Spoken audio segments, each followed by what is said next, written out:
2024년 4월 21일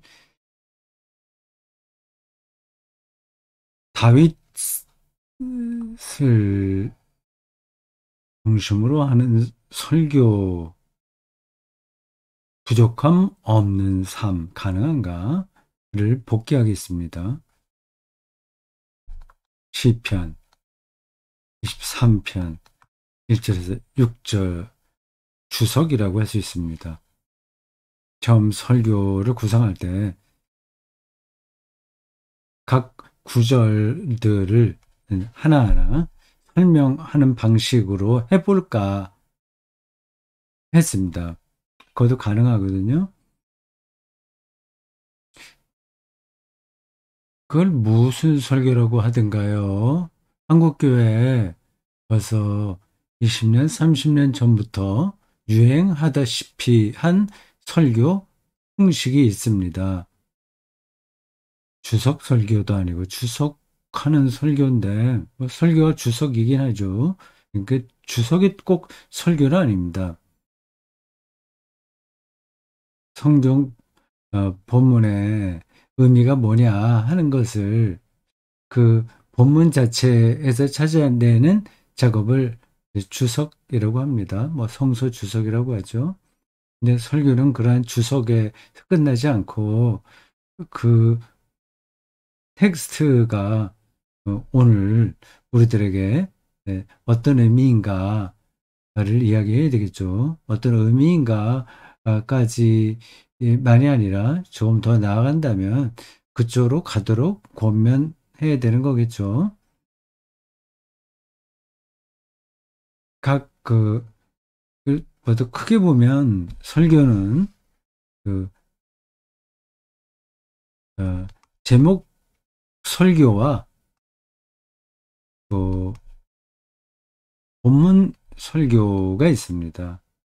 제목 을 주제로 해서 그 성서 본문을 풀어가는 게 이제 제목 설교라고 한다면 본문 설교는 그 본문을 하나하나 일일이 주석 혹은 설명하는 방식입니다. 말씀에 충실한 설교자들이 주로 제목 설교가 아니라 그 본문 설교를 많이 했습니다. 유명한 설교자들이 많이 있습니다. 그래서 어떤 때는 그 마가복음만 붙들고 그거를 뭐 몇 년 동안 하기도 하고요. 또 어떤 목사님은 사도행전을 몇 년 동안 설교하기도 합니다. 저는 이제 그런 어, 설교 방식에 대해서 동의하지는 않는데 그 상당한 반향을 일으켰어요. 시편 23편은 짧기도 하고 각 구절들이 의미심장하기 때문에 제가 평소에 잘 하지 않던 본문 설교를 해볼까 생각을 했습니다. 제가 제목 설교 쪽에 가깝거든요. 그렇다고 해서 본문과 완전히 관계가 없는 이야기를 설교 시간에 하지는 않습니다. 그, 그렇다고 해서 본문을 일일이 다 설명하는 방식으로 설교하지도 않아요. 이렇게 제목에 집중하면서 그 텍스트 를 정확하게 설명하는 방식인 거죠. 보통 때는 이제 그렇게 해요. 근데 그게 이제 굳이 분류하자면 제목 설교에 가깝습니다. 이번엔 본문이 좀 짧기도 하고 각각 구절들이 잘 알려져 있기도 하고 좀 의미가 많이 있기 때문에 그렇게 1절부터 6절까지 하나하나 설명해도 되겠다 생각을 하다가 그 생각을 접고 다시 예, 제목 중심으로 갔습니다. 제목이 여러분 화면에 제 영상 바로 위에 그 제목하고 뭐 이런 게 적혀 있죠. 부족함 없는 삶, 아, 부족함 없는 삶,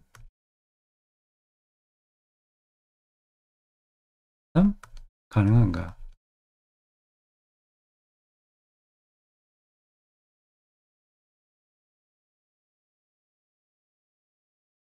제목만 들어보면 일단 어떤 설교를 할지는 눈에 보이죠. 부족함 없는 삶이 한편으로는 불가능한데 다른 한편으로는 가능하다 이 얘기입니다. 우리가 살아가면서 인생살이에 부족한 게 왜 없겠어요. 부족함 없는 삶은 어, 사실 불가능합니다. 그런데 부족함 없는 삶의 차원으로 들어갈 수는 있다는 거죠. 설교 결론에서 말씀드린 거고 이번 설교 전반에 다 그 관통하고 있는 이야기인데 하나님과의 관계가 깊어지면 부족함 없는 삶이 가능하다는 그 얘기입니다. 그러니까 그건 아마 여러분들이 이미 다 눈치채고 설교를 들었을 겁니다. 이제 설교 제목과 설교 본문을 보면 어떤 설교가 나올지를 어느 정도는 다 감을 잡을 수 있어요. 그래서 교회를 좀 어느 정도 성실하게 다닌 분들이라고 한다면 그런 감 잡는 데에 더 그 빠르죠. 어, 그래서 설교를 잘 들으려고 하지를 않습니다. 뭐 들어봤자 다 아는 이야기니까 뭐 잘 듣지 않아요. 그 이렇게 일반 신자들이 설교에 집중하지 않는다는 사실을 설교자들도 알고 있어서 어 이제 다른 방식으로 그 설교를 듣는 사람들의 관심을 끌어가려고 하는 거죠. 여러 가지 테크닉이 있습니다. 근데 그 어떤 설교를 할지 다 안다. 이미 감을 잡았다. 그렇게 확실하게 생각한다면 그건 어딘가에 문제가 있는 겁니다. 설교자에게 문제가 있든지 아니면 듣는 사람의 문제가 있든지요. 비유적으로 하자면 어떤 피아니스트나 첼리스트가 있다고 합시다. 정말 연주를 잘하는 사람이에요.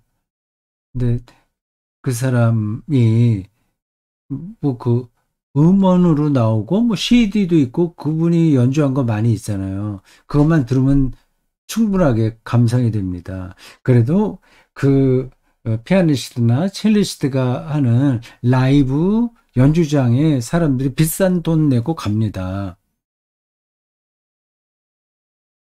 물론 음원이나 그 CD 이런 걸로 듣는 거는 아무리 오디오가 좋아도 한계가 있으니 라이브로 들어야 된다 하는 것도 있지만 그 연주할 때마다 그 음악이 새롭게 느껴진다는 게 중요합니다. 그래서 그 연주자가 하는 걸 한 번 현장에서 들어도 그 다음에 또 가요. 그걸 아는 사람들은. 설교도 저는 마찬가지라고 생각합니다. 기계적으로 설교를 한다면 그건 뭐 그럴 게 없겠죠. 뭐 네 지금 설교를 얼마나 깊이 있게 하냐. 그리고 그 전달 능력이 얼마나 어, 잘 됐냐. 그 수사적 능력이 얼마나 있느냐. 그건 지금 내려놓고 하는 이야기예요.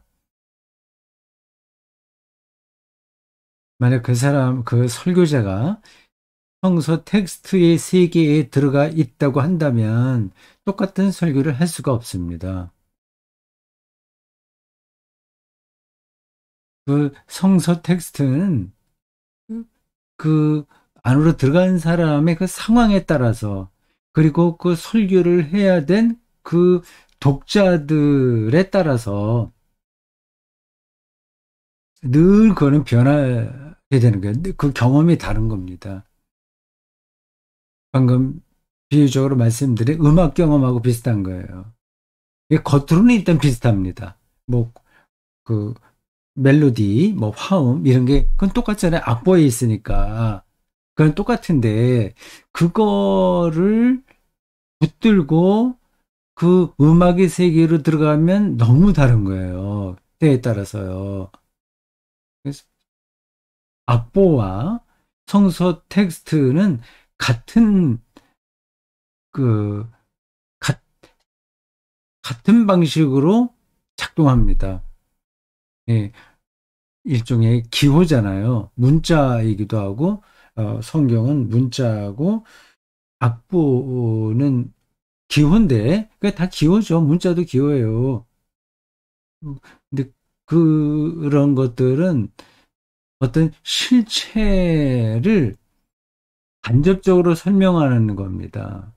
그 악보가 있다고 해서 그, 그 작곡자의 그 음악 경험을 그대로 우리가 할 수가 없어요.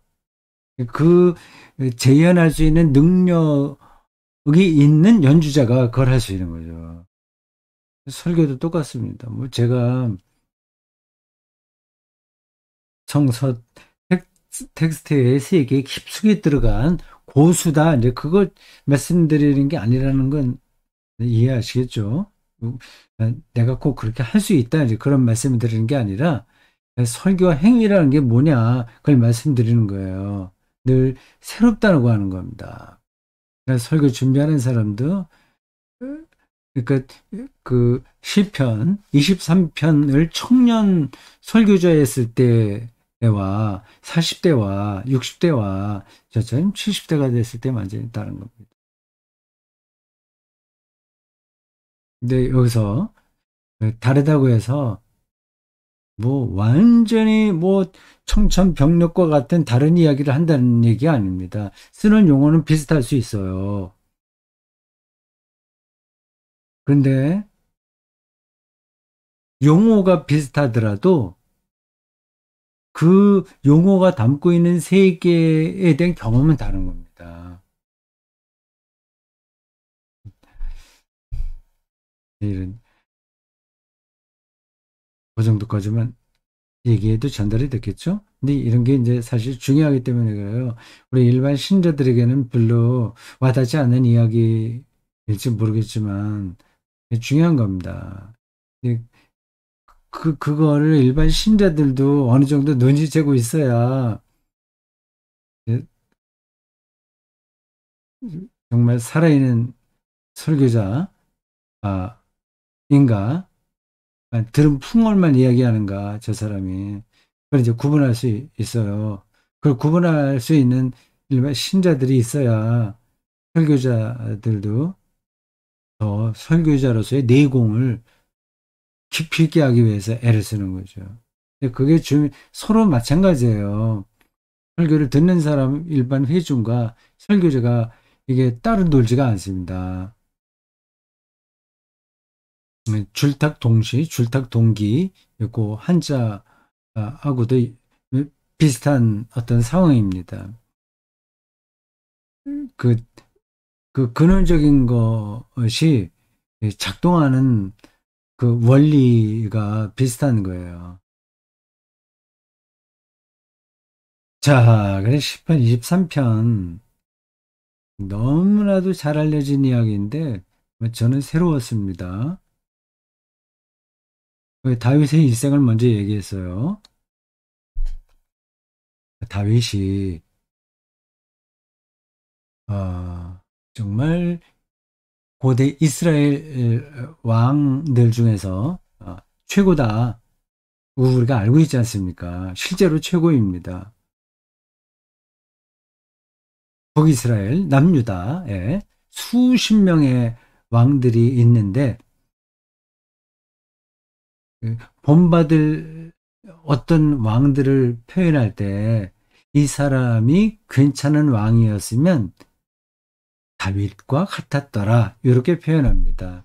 그러니까 다윗은 어, 어나더 레벨입니다.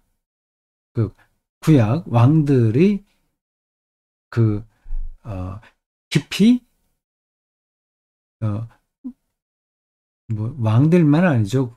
구약의 신앙을 이야기할 때 다윗은 다른 사람하고 비교될 수 없을 정도로 아주 뛰어난 사람이었습니다. 그 다윗에 대한 서사가 사무엘 상부터 나오죠. 사무엘 하까지 그리고 11개 상 앞부분까지 나옵니다. 그러니까 상당히 많은 그 분량이 다윗에 관한 이야기예요. 거기서 우리 기억에 남는 거는 정말 멋진 사람이라고 하는 겁니다. 솔로몬하고는 비교될 수 없어요. 가끔 뭐 솔로몬과 같은 지혜를 달라고 우리 자식들에게 뭐 그런 기도를 하는데 그렇게 기도하지 않는 게 좋을 겁니다. 솔로몬은 정말 문제가 많은 왕이었어요. 그 이야기는 지금 하지 않겠습니다. 왜 그에게 문제가 있었는지요? 뭐 다른 때도 말씀드렸습니다. 이 솔로몬과 비교될 수 없습니다. 다윗은 음, 그 어떤 왕과도 비견될 수 없을 정도로 완벽한 그 모범이 되는 사람이었습니다. 그래서 오죽했으면 그 다윗 그 왕조로 혈통으로 메시아가 온다고 고대 이스라엘 사람들이 생각했겠습니까? 거기서 끝나는 게 아니라 신약을 기록한 사람들도 그러한 전통을 따라서 예수를 다윗의 혈통에서 온 자로 어, 말하고 있습니다. 근데 다윗이 신구약을 통틀어서 가장 멋진 사람, 하나님의 사람, 그렇게 말을 해도 될 겁니다. 그 하나하나 감동적인 이야기도 많아요. 근데 여러분, 그 밑에는 다윗 그 서사에는 인간적인 그 한계들이 반복해서 나옵니다. 설교 시간에 좀 그렇게 강하게 말씀드리려고 그렇게 말씀한 거 기억하시죠? 다윗에게 다시 당신과 같은 인생 한번 살아볼래? 그렇게 말하면 노 땡큐라고 얘기할 거라고 말입니다. 뭐 그거야 저희 개인적인 그 생각이고 그 시편 23편을 더 깊이 있게 전달하기 위해서 좀 강조한 겁니다. 다윗은 나에게 주어진 길이라면 그런 인생을 다시 살겠다. 하나님의 뜻이라면 그렇게 하겠다. 그렇게 말을 하겠죠. 근데 그 일생이 우리가 생각하는 것처럼 그 판타스틱하지 못한 겁니다. 평범한 사람보다 더 불행했다고 봐야 돼요. 자리만 높았고요. 이 일만 많았는데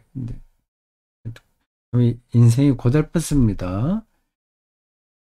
이제 도망자 신세를 시작하죠. 먼저 미갈하고 결혼하긴 하는데 미갈 사울의 딸입니다. 미갈이 그 다윗을 우습게 생각했던 것 같아요.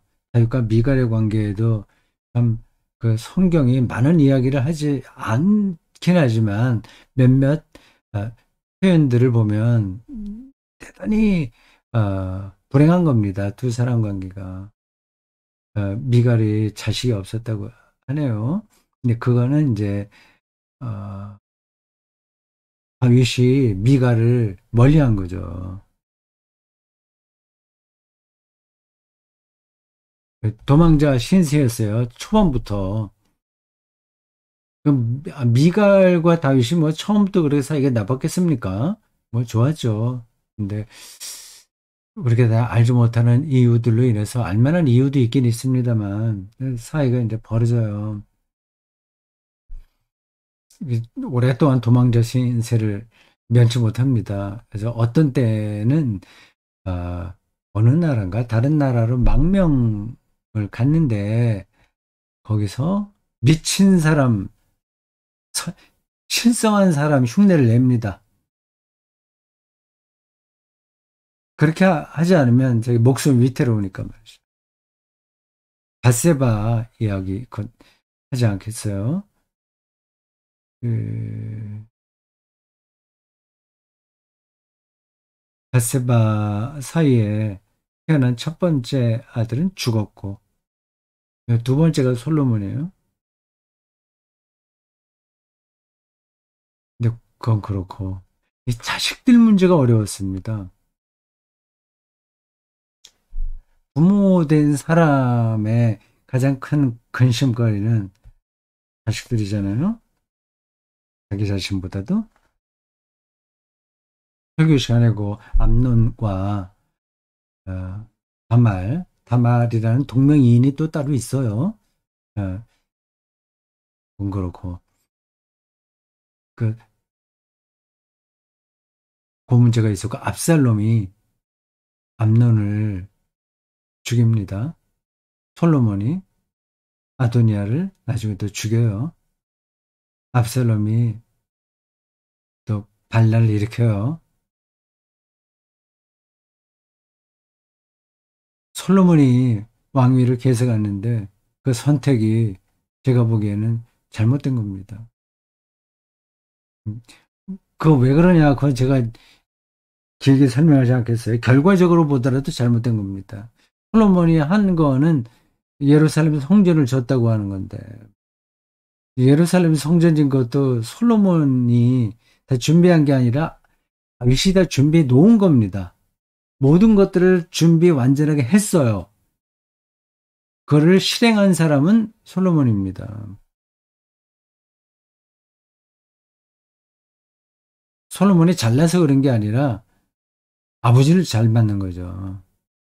그래서 성경에도 그런 게 분명히 표현되어 있는데 솔로몬이 사치하고 그리고 이방 신들 섬기고 되게 후궁들 뭐 이런 말할 수 없이 많이 끌어들이는데 이방 여자들 데리고 오죠. 그래서 당장 심판을 받아 죽어야 되는데 하나님의 심판을 받아야 되는데 너 아버지를 생각해서 너를 살려준다. 그런 표현들이 나옵니다. 솔로몬이 정치도 잘 못했어요. 남과 북을 분열시키고 우상 숭배하고 나라가 그 솔로몬 말기에는 말도 아니었습니다. 그리고 그는 이제 천수를 다 누리긴 합니다. 그런데 나라 꼴은 말이 아닌 거죠. 그의 아들 르호보암 때에 이제 나라가 결국은 남과 북으로 갈라지게 됩니다. 남북 분열의 씨앗이 솔로몬에게 있는 거예요. 그럼 잘못인 거죠. 역사를 놓고 결과적으로 보면 말이죠. 아도니아가 만약에 왕이 됐다면 나라가 그 지경은 안 됐을 가능성이 높습니다. 아도니아는 제가 설교 시간에 어떤 성경 구절을 인용해서 말씀드린 것처럼 이 압살롬 못지않게 압살롬이 아주 잘생겼나 봐요. 네, 자기 일을 몰아내고 반역했었는데 압살롬을 요압 장군이 죽이자 통곡하지 않습니까? 그 부하들에게 그 다윗이 압살롬이 제가 저는 잘못을 했겠지만 죽이지 말아라. 그렇게 부탁을 했어요. 근데 뭐 부하들이 뭐 네, 그 일부러 죽였을 겁니다. 그 대목을 제가 지금 도 확인하지는 않았는데 제 머릿속에는 그렇게 기억되고 있어요. 차라리 내가 죽었으면 더 좋겠다 할 정도로 압살롬에 대한 그게 컸습니다. 그리고 그 압살롬이 암논을 죽였잖아요. 자기 이복 형을 죽였잖아요. 그래서 어디 망명 가서 몇 년 지냈습니다. 그러다가 이제 용서를 구하고 돌아오게 돼요. 그러면서 아버지하고도 화해하고 굉장히 복잡한 일들이 거기에 많이 있었습니다. 아도니아가 왕이 되었다면 솔로몬이 왕이 된 것보다는 훨씬 나라가 좋았을 겁니다. 이야기가 옆으로 많이 나가는데, 이 자식들 문제로 인해서 이 다윗이 실질적이기도 하고 마음으로도 소갈이가 너무 심했다. 생각할 수 있습니다. 그런데도 그는 부족함이 없다. 그렇게 노래하지 않습니까? 그 영혼의 불안이라는 표현을 말씀드렸어요. 이걸 아마 아실 분들은 다 알 겁니다. 뭐가 영혼의 불안인지 말이죠. 그 어떤 것으로도 채워질 수 없는 그 삶의 깊이에 에서 오는 그러한 불안인 거죠. 어떤 것으로도 채워지지 않는 그 여백이 우리 인간에게는 있는 거예요. 아무리 맛있는 걸 매일 먹고 그 친구들도 많고 존경도 받고 모든 것이 완벽한 사람이라고 하더라도 속이 채워지지 않습니다. 그래서 어떤 사람들은 왜 나만 이렇게 불안한가? 저 사람들은 정말 평화롭게 살고 있는 것 같네. 이런 생각 하시잖아요. 그건 착각입니다. 그렇게 편안하게 사는 사람이 없어요. 그럼 뭐, 어, 그, 뭐라고 해야 되나? 그 도사들 있지 않습니까? 이제 보통 쉽게 얘기해서, 의 어떤 차원에 들어간 사람들은 전혀 이 세상 문제로 흔들리지 않고, 뭐 늘 평화로운 것 같다. 그렇게 보이잖아요. 그러니까 영혼의 불안은 그들에서 찾을 수 없는 것처럼 보일 겁니다. 그렇지 않습니다. 그 어떤 마음 공부를 통해서 영혼의 불안을 잊어버리는 거예요. 그 잊어버린다고 해서 그 불안에서 완전히 벗어난 건 아니죠. 물론 개인적인 차이는 많습니다. 저 영혼의 불안에서 못 견뎌하는 사람이 있고, 그래서 그게 어떤 예술을 향한 열정으로 나아갈 수도 있고, 좋은 쪽으로는요, 또 문학이나, 다른 좀 창조적인 데로 나갈 수도 있고, 어떤 사람들은 아주 부정적인 데로 나갈 수도 있습니다. 그러니까 개인적인 차이는 많이 있어요. 근데 근원적으로는 저 불안은 없어지지가 않습니다. 죽으면 이제 없어지는 거죠. 그래서 이 불안이 완전히 없어지는 상태를 안식이라고 할 수 있습니다. 죽으면 영원한 안식을 얻는다. 그 얘기죠.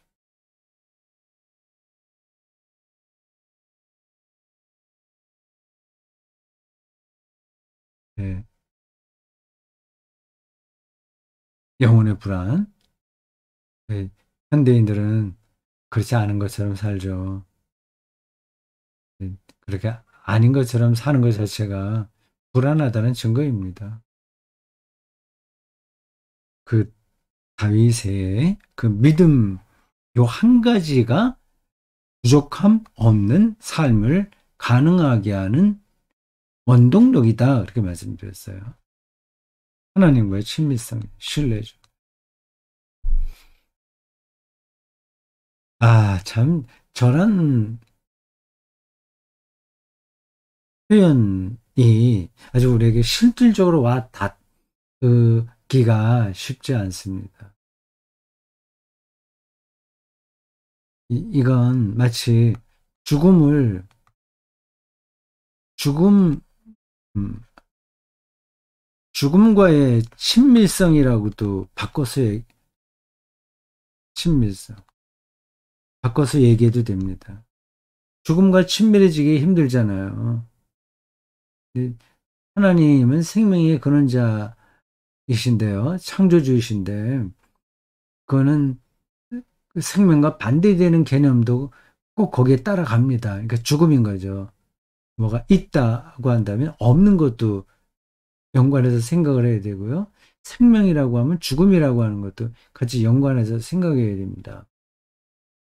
그 생명, 하나님과의 친밀성은 이거 하나님이 행하신 사건에 대한 완전한 이해와 더불어서 완전한 신뢰를 가르치잖아요.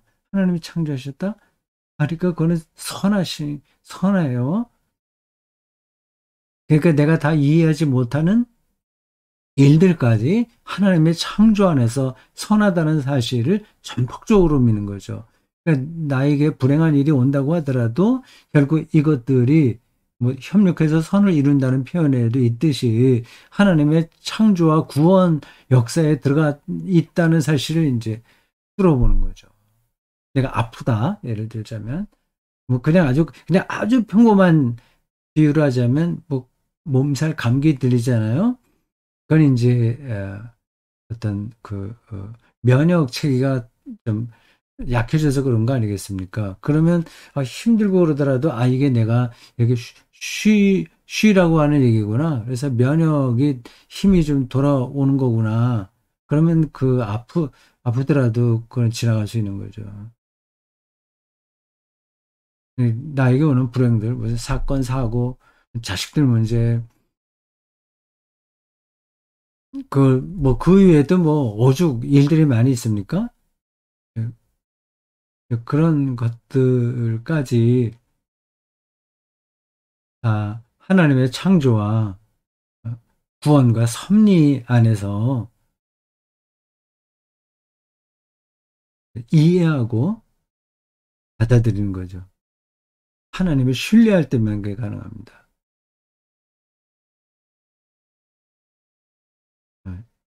다윗 이야기를 많이 하다가 시간이 많이 갔네요. 합리성 넘어는 지나가겠습니다. 그, 하나님이 목자라고 하는 사실, 그 친밀성은 목자 개념의 핵심 내용이에요. 하나님과 친밀하다는 말은 하나님을 목자로 이해한다는 겁니다. 그러니까 지금 이렇게 골짜기로 막 지나가고 양들이 힘들어도 근심 걱정하지 않은 거죠. 근데 그 하나님의 선한 목자로 이해하는데 제자들과 초기 그리스도인들에게 중요했던 것은 바로 역사적 예수의 운명입니다. 근데 공중에 뜬 어떤 인물이 아니라 역사에서 함께 살았던 그 예수의 운명이에요. 그게 이제 하나님 경험의 핵심입니다. 그리스도인들은 그렇습니다. 다른 종교에게는 그런 부분이 좀 약해요. 그런데 아예 없다고 봐야 될 겁니다. 그들은 이제 부처 석가모니의 운명이 그렇게 절대적인 게 아니에요. 근데 우리 그리스도인들에게는 역사적 예수의 운명이 절대적인 겁니다. 그의 운명에서 일어났던 것, 그 운명이라고 하는 것, 그의 가르침과 그의 십자가와 부활과 그의 모든 행위들, 그의 메시지에 다 포함하는 거거든요. 그 30대 초반에 십자가에 죽었던 그 역사적 예수라는 그 분의 그 운명에서 하나님을 그들은 경험한 거죠. 놀라운 거죠. 그러니까 역사적 예수 안으로 우리 자꾸 들어가는 게 정말 중요한 겁니다. 그러니까 우리는 그냥 관념적으로, 내가 뭐 하나님을 잘 믿어야지, 그리고 착해져야지, 그리고 안식의 세계로 들어가야지, 이렇게 마음 수련하는 거 아니라니까요. 제가 여러 번 설교 때 얘기했죠. 마음 공부하는 게 아닙니다. 그리스도의 신앙은. 마음 공부는 다른 종교에서 하는 거고 유사 종교에서 하는 겁니다. 근데 지금 아직 복음을 그리스도인들도 마음 공부를 아는 사람들이 있어요. 아니라니까요. 마음은 어떻게 돼도 좋다는 뜻이 아니라 마음을 다스리는 게 아니라 예수 그리스도를 믿는 겁니다.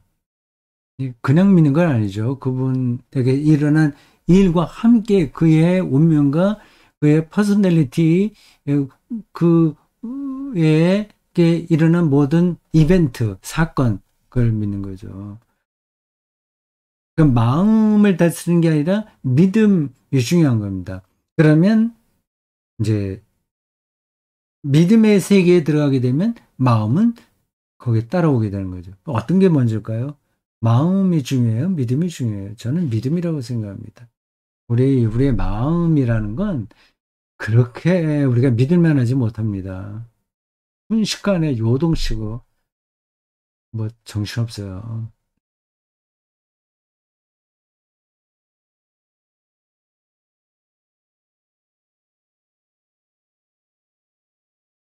예. 현대인들이 현대인들이 왜 그래 저기 그리스도 중요한 거니까 이거만 하고 좀 시간이 지났습니다만은 꼭 마치겠습니다. 자기 자신들을 양으로 여기지 않는다는 거 여기에 문제가 있다고 말씀드렸어요. 자기가 잘난 겁니다. 너무 잘났어요. 물론 저를 포함해서 하는 이야기입니다. 자신감이 넘쳐요. 뭐, 저 자신감 있게 사는 게 얼마나 좋습니까? 모두가 다 잘난 척하고 싶잖아요. 뭐, 저에게도 그런 대목이 많이 있겠죠. 근데 그게 뭐, 긍정의 힘, 이런 것도 다 사실은 잘난 척하고 싶어 하는 겁니다. 근데 자기를 긍정하는 게 아닙니다. 기독교 신앙은. 물론 이제 하나님을 긍정한다고 하는 건데, 그 단어에는 결국은 자기가 중심에 있습니다. 자기가 중요하긴 하죠. 이제 그걸 설교 시간에 뭐 다른 시간에 얘기했습니다만은 자아 숭배다 그 말씀드렸어요. 과도한 자아 숭배. 이게 지금 현대 그 물질 문명과 그리고 SNS로 통칭되는 그 인터넷 세계를 통해서 점점 불려지고 있습니다. 못 견디는 거예요. 자기 홀로 있는 거를 못 견디고 자기가 사는 게 얼마나 예쁘고 좋은지를 뭐 인스타그램인가 뭔가 이런 걸 통해서 나누고 알리고 그러면서 흡족해하고 그런 방식으로 재밌게 살려고 합니다. 이제 재밌는 게 아닌데 재밌는 게 아니라 재미는 있죠. 근데 그게 음, 삶의 중심으로 들어가는 건 아니죠. 뭘 그렇게 복잡하게 생각하냐. 뭐 그냥 주어진 조건 안에서 재미있게 이렇게 살고 착하게 살고 뭐 그러죠. 어디 인간이 뭐 완벽해질 수 있냐. 누구나 다 예수처럼 살 수 있냐. 뭐 너무 이제 정신적으로 높은 수준만 당신 이야기하려고 하는 것 같다. 이렇게 생각하실 분들이 계시겠죠. 자, 여기까지 하겠습니다. 예, 요즘 날씨가 좀 4월이라서 그런지 들쑥날쑥 많이 그러네요. 예, 근데 면역이 떨어지신 분들은 좀 불편하시겠어요. 예, 감기, 몸살 조심하시고 이 봄을 잘 지내시기 바라겠습니다. 다음 주에 또 뵙겠습니다.